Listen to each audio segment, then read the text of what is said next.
এই ছাত্রলীগের যে মাদার আওয়ামী লীগ তাদেরকে নিষিদ্ধ করতে হবে। আগামী নির্বাচনে তাদের অংশগ্রহণকে নিষিদ্ধ করতে হবে। সরকারকে বলবো, কোনো আপোষ করার টাইম নাই।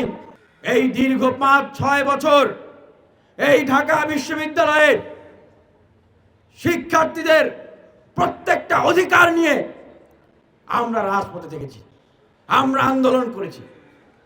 সমগ্র বাংলাদেশে কোথাও কোনো শিক্ষার্থী নির্যাতিত নিপীড়িত হলে ফুলপুরি থেকে শুরু করে আবরার ভাত থেকে শুরু করে এই 24-এর গণ অভ্যুত্থান আমরা রাজপথে ছিলাম, জীবনকে বাজি রেখে রাজপথে ছিলাম। প্রসঙ্গ ওঠে এই প্রক্টর গোলাম রব্বানীর কথা। আমরা যখন তার কাছে দেখা হতো যেতাম, বলতাম যে স্যার আমরা একটা প্রোগ্রাম করব, কর্মসূচি করব।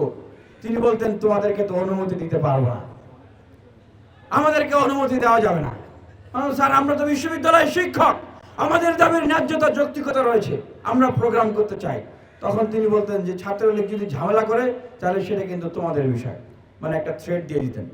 তারপর থেকে ছাত্র অধিকার পরিষদ এই ঢাকা বিশ্ববিদ্যালয়ে এই আওয়ামী লীগের গোলাম, এই ভারতের গোলাম হাসিনার গোলাম রব্বানীর কোনো অনুমতি নেয় নাই। আমরা এই ঢাকা বিশ্ববিদ্যালয় প্রশাসনের অনুমতি ছাড়াই প্রোগ্রাম কর্মসূচি করেছি। ঢাকা বিশ্ববিদ্যালয়ের ইতিহাসে এই ঘৃণ্য প্রক্টর গোলাম রব্বানীকে বহিষ্কার করতে হবে, দৃষ্টান্ত স্থাপন করতে হবে যেন আর কোনো শিক্ষক এই ধরনের কাজে যুক্ত না হয়। ছাত্রলীগের যে সন্ত্রাসীরা তারা হামলা করেছিল, আক্রমণ করেছিল, মুক্তিযুদ্ধ মঞ্চের যে সন্ত্রাসীরা হামলা করেছিল, আক্রমণে অংশগ্রহণ করেছিল, তাদেরকে দ্রুত গ্রেপ্তার করতে হবে এবং তাদের যে সার্টিফিকেট আছে সেই সার্টিফিকেট বাতিল করতে হবে। বিশ্ববিদ্যালয় প্রশাসন চাইলে এটি যে কোনো সময় করতে পারে। ছাত্রদের ভিতরে শিক্ষা আন্দোলনের দৃষ্টান্ত স্থাপন হোক। আজকে অন্যায় করবেন, পার পাবেন না। আমরা বলেছিলাম, আমরা ডাকসুর সাবেক ভিপির সেই হুঙ্কার শুনেছি, সাদ্দামকে বলেছিল 25 বছর পরে হলেও আপনাকে কাঠগড়ায় দাঁড় করাবো। 25 বছর লেগেছে, 25 বছর লাগে নাই। আমরা আরো দাবি জানাচ্ছি, এই ছাত্রলীগের যে মাদার আওয়ামী লীগ তাদেরকে নিষিদ্ধ করতে হবে। আগামী নির্বাচনে তাদের অংশগ্রহণকে নিষিদ্ধ করতে হবে, কারণ এই সকল কিছুই ওতপ্রোতভাবে জড়িত। মাকে নিষিদ্ধ না করলে তিনি এরকম অনেক ছাত্রলীগ এই বিশ্ববিদ্যালয় ক্যাম্পাসগুলোকে আবার জন্ম দিবে।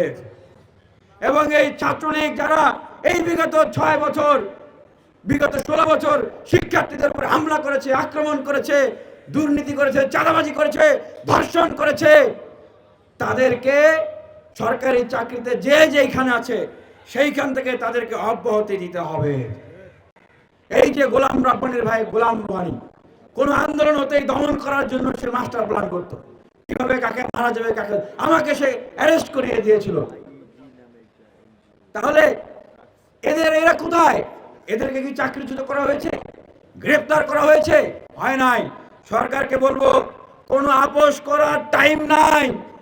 আপনারা যদি আপোষ করেন, আপনারা যদি অ্যাকশন নিতে যদি আপনারা ব্যর্থ হন বা গড়িমসি করেন, আমাদের কিন্তু অ্যাকশন শুরু হয়ে যাবে।